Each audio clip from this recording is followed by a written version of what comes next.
if not, perhaps in Gather Zone with our participants.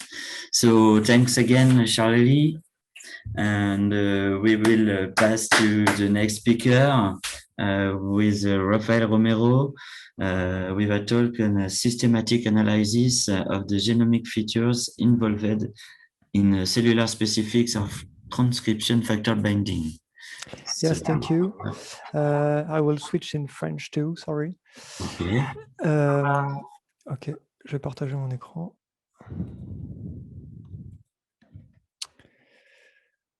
Ok, est-ce que c'est bon? Vous voyez bien? Ça marche. Parfait. Bonjour à tous et merci aux organisateurs de me laisser l'occasion de présenter mon travail. Donc, je suis Raphaël Romero, je travaille entre l'IMAG et le LIRM avec Jean-Michel Marin, Sophie Lèbre, Charles-Henri Le Cellier et Laurent Brélin. Et nous travaillons à développer des méthodes afin d'étudier les spécificités de fixation des facteurs de transcription avec des variables génomiques. Je vais d'abord vous parler de l'expérience de ChIP-seq, qui est une technique qui permet d'étudier les interactions protéines-ADN. Et là, plus particulièrement, on va l'utiliser sur les facteurs de transcription, qui sont des protéines qui se fixent à l'ADN pour réguler la transcription. Ça permet de savoir où se fixe particulièrement un facteur de transcription. Et donc, vous avez deux expériences de ChIP-seq ici, sur le facteur de transcription USF2 dans deux types cellulaires que sont FG2 et Cas562. Et on voit que les pics ne sont pas exactement aux mêmes endroits dans les deux types cellulaires. Et c'est ce qu'on va vouloir faire. On va vouloir expliquer ces différences en utilisant uniquement l'information qui est contenue dans la séquence. Donc d'abord, pour modéliser le site de fixation d'un facteur de transcription, on sait qu'un facteur de transcription fixe certains camères, et tous les camères vont être résumés dans des PPM, pour Position Probability Matrix. Et la base de données de Jaspar en 2020 contient plus de 1000 ppm, et ce sont des modèles probabilistes qui sont obtenus par un maximum de vraisemblance. Vous avez un exemple ici d'une ppm, donc c'est simplement des distributions de probabilité à chaque position, et on peut représenter une ppm avec une représentation logo ici, avec la quantité d'informations en ordonnée, et on va retrouver par exemple le C qui est très important en position 4 et qui correspond donc à une probabilité de 1 en position 4 ici. Une fois qu'on a ces ppm, on peut les utiliser pour scanner et scorer les séquences, ce qui va refléter les chances que le facteur de transcription se soit fixé à cet endroit-là.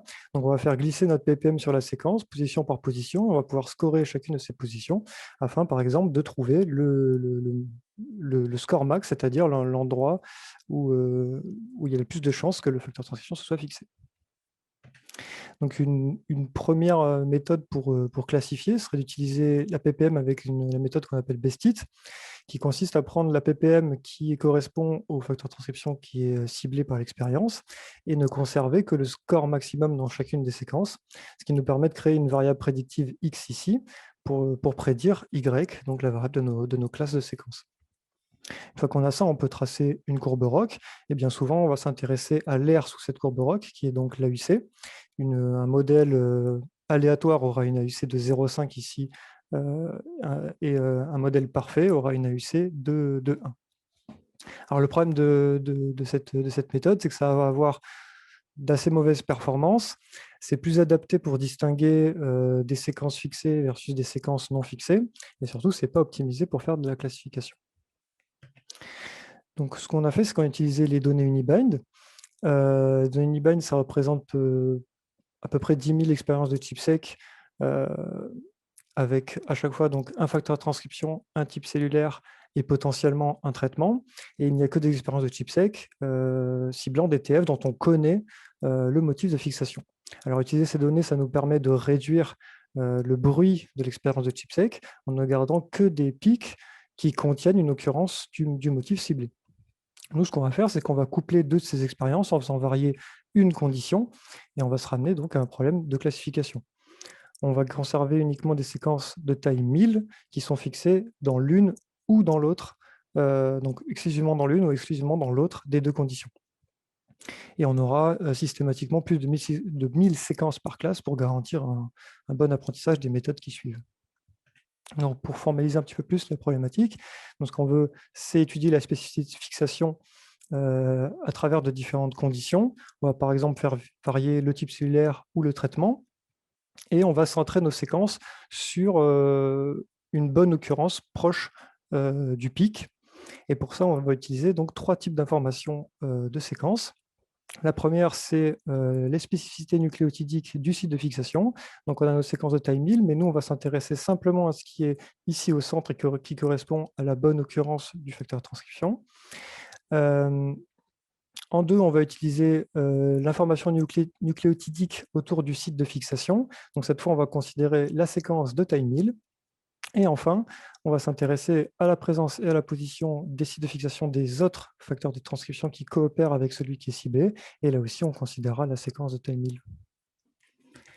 Donc la première information, c'est les spécificités nucléotidiques du site de fixation. Pour ça, on a utilisé discriminative motif, qu'on a appelé DM, qui est un nouveau motif de fixation, qui cette fois est optimisé pour distinguer des classes de séquences.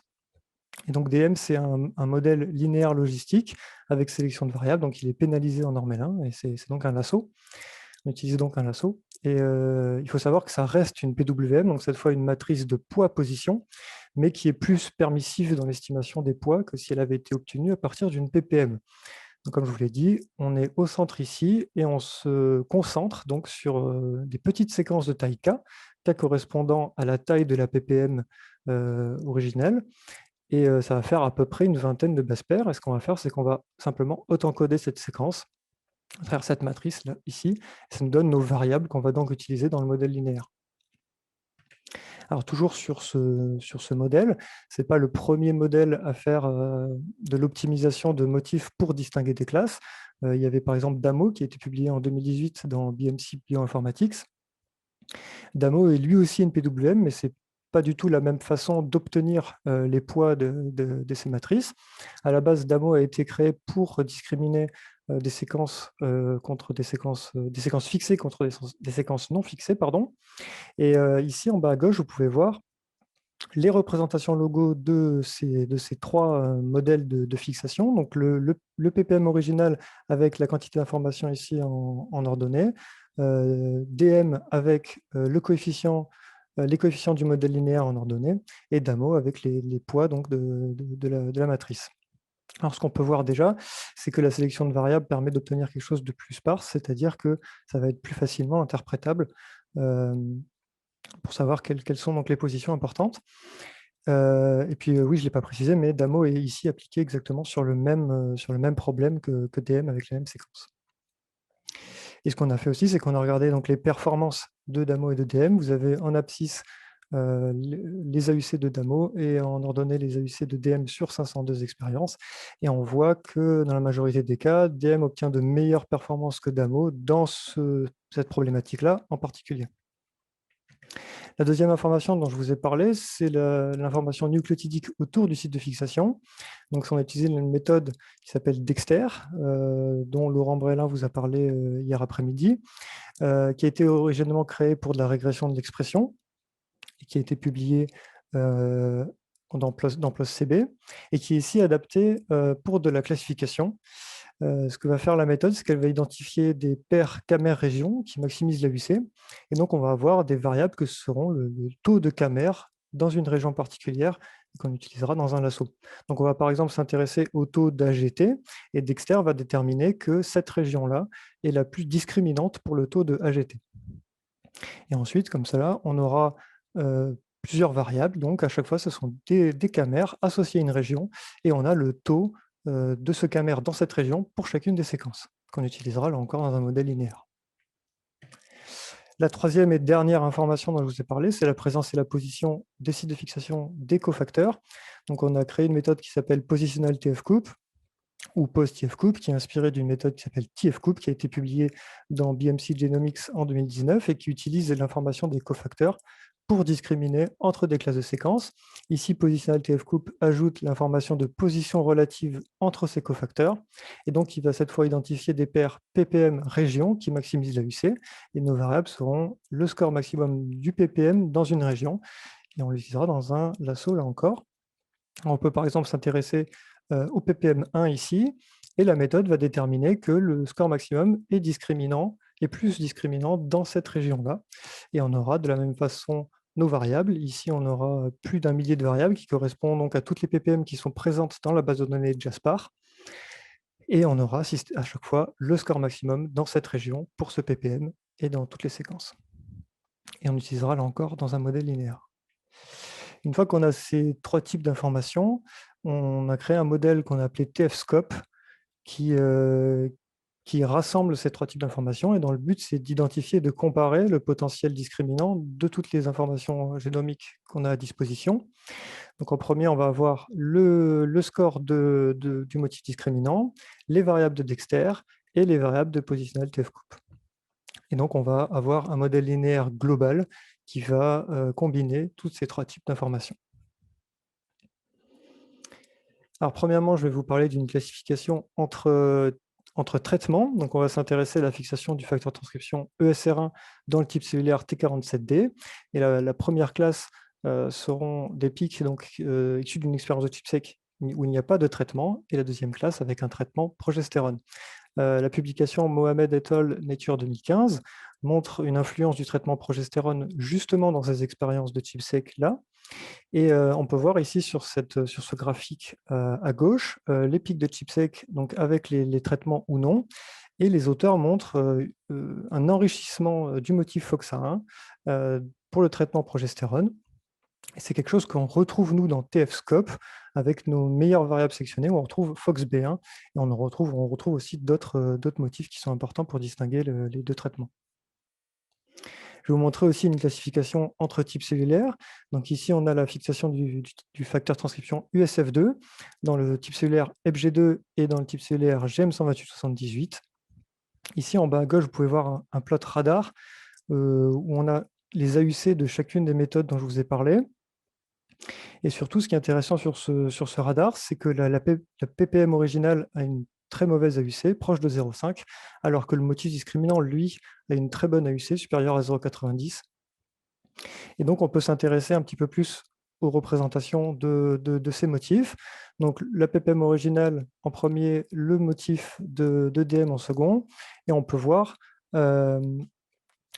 un enrichissement, on peut voir qu'il y a plus de GT ici en position 3-4 dans le type cellulaire EPG2, alors qu'on observe plutôt AC en position 11-12 dans le type cellulaire GM128-78. Ce qu'on a voulu faire, c'est vérifier cela en créant des ppm qui sont spécifiques au type cellulaire. Donc, on a créé une ppm qui est dans EPG2 pour USF2, et on retrouve bien GT ici en amont du motif, dans EPG2 et AC en aval du motif dans GM128-78. À savoir que ces résultats sont en accord avec ce qui a été montré avec MetMotif, qui a été publié dans Nucleic Acid Search en 2018. Et enfin, je vais vous montrer des résultats un petit peu plus globaux sur la classification entre types cellulaires. Ici, on a 502 classifications comportant 136 facteurs de transcription différents et 265 types cellulaires différents. Et on a la distribution des AUC de chacune des méthodes dont je vous ai parlé. Donc on peut voir que motif discriminant a une meilleure AUC que les ppm originales. Dexter a, lui, une AUC comparable à DM, mais la combinaison des deux modèles apporte de l'information. Et ensuite, on a la combinaison de motifs discriminants avec positionnel TF-coupe, donc l'information de la position des cofacteurs, qui là encore apporte plus d'informations. Et enfin, on a le modèle global qui réunit ces trois types d'informations, qui là encore a plus d'AUC. Je voudrais remercier Jean-Michel, Sophie, Charles et Laurent donc pour m'avoir aidé sur ce travail et encadré sur ce travail, ainsi que Christophe pour son aide dans l'adaptation de Dexter en classification. Et pour finir, Marius, Raphaël et Anthony pour leur aide sur les données Unibind. Et je vous remercie, vous, pour votre attention. Et je serai heureux de répondre à vos questions si vous en avez.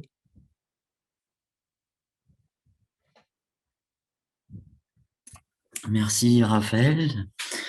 Donc on a le temps pour pas mal de questions, du coup on a un peu d'avance. Alors, donc une question de Violaine déjà. Donc bonjour, en plus des autres facteurs de transcription, les marques d'histone et la méthylation de l'ADN influencent la fixation des facteurs de transcription. Avez-vous ou envisagez-vous de considérer ces marques dans votre analyse? Oui, tout à fait. On envisage de comparer donc nos modèles avec les facteurs de transcription à ce qui a été fait avec DeepSeek pour comparer donc, les variables de DeepSeek qui contiennent les informations dont vous parlez, afin justement de regarder l'impact donc des variables de DeepSeek par rapport à nos variables et essayer comme ça de quantifier cela. On a encore pas mal de temps si vous voulez poser des questions. Euh, Moi, j'avais un peu la même question, c'est-à-dire est-ce qu'il y a d'autres types d'informations que vous envisagez de prendre en compte dans votre modèle pour encore peut-être améliorer les performances? Pour l'instant, il n'y a pas d'autres types d'informations qu'on voudrait inclure au modèle. Ce serait plus des comparaisons avec d'autres modèles, comme je parlais avec DeepSeek. Mais on a des pistes d'amélioration encore de ces informations, peut-être pour encore améliorer donc, la capacité de prédiction et l'interprétabilité des méthodes.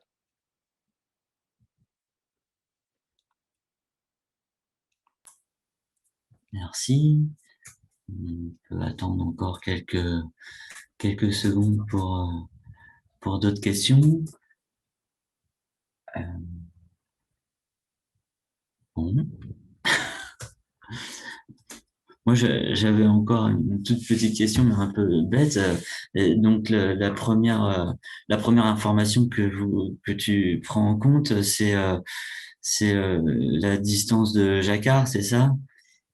Non. Non, j'ai pas suivi alors. Non, Il y a trois types d'informations, j'avais cru oui, comprendre. je vais remontrer Euh, les trois types d'informations. Donc, c'est la ah, spécificité nucléotidique du site de fixation, les nucléotides dans toute la séquence, ouais. les camères dans toute la séquence, et la présence et la position des cofacteurs dans toute la séquence. Ah, ok. Alors, j'ai pas. Alors, c'est quand j'ai lu le papier, j'ai dû voir à un moment donné, Oui, il tu y a un fais un modèle moment, linéaire où tu parles de trois types d'informations, effectivement, les M, les D, les R. ouais, Et c'est ces choses-là, je voulais savoir si c'était flexible ou pas, du coup. Est-ce c'est-à-dire qu'on peut changer de type d'information? Est-ce dans qu'on ce peut... modèle-là. Ouais, voilà, c'est ça. Ouais. Euh, Comment ça, changer le type d'information? Bah, je sais pas si. Oui, on pourrait intervertir certaines informations, changer les informations qui sont mises dedans, voire rajouter encore des variables, à savoir qu'on a quand même déjà beaucoup de variables là dans le modèle linéaire, puisque ça représente plus de 1500 variables là. Et ça, tout ça, ça marche vite, je veux dire. Ça tourne vite à estimer les paramètres. Les modèles Lasso, oui, tournent vite. Estimer les paramètres de ce modèle linéaire, là, c'est très rapide. D'accord. Le plus long, en fait, ça va être de déterminer, ça va être la méthode positionnelle TF-coupe, et le temps qu'elle met à déterminer les régions qui sont d'intérêt. Ça va être ça, en fait, le plus long. Mais une fois qu'on a cette matrice-là, en fait, tout est très rapide. Et long, du coup, c'est combien de temps à peu près, du coup, long? C'est 4-5 heures, je dirais, en fonction du nombre de séquences qui sont présentes dans les expériences, bien sûr, hein. Ça peut être beaucoup plus rapide. Je n'ai pas vu plus de 5 heures.